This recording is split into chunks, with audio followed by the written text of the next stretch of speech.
All right, guys, this is the project we've all been waiting for, the JFK assassination project.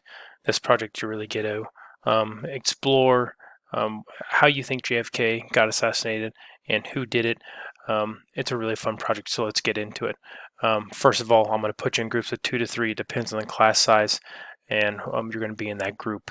You're going to get a list of theories that I'm going to provide in Google Classroom, and you're going to have to fill out those theories. Then you're going to have to come together as a group and see which theory you think JFK got assassinated by.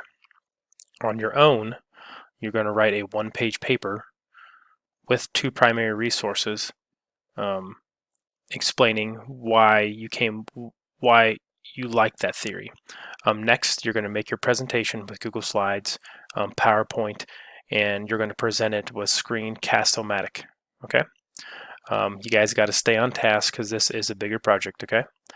Make sure you next you're gonna, after you get that all done, you're gonna recreate your theory in the box that I provide. It'll be about a medium-sized box, but you're gonna recreate it. So I have some examples on the next slide, so just hang on.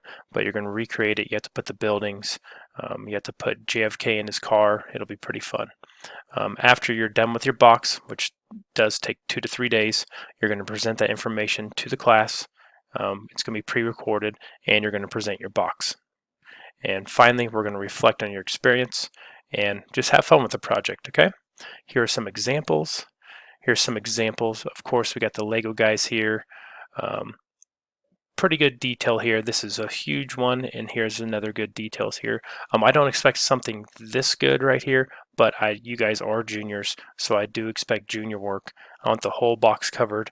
I don't want something that looks like it's something you can do in one day, okay? But that's all I have for you today. Thank you.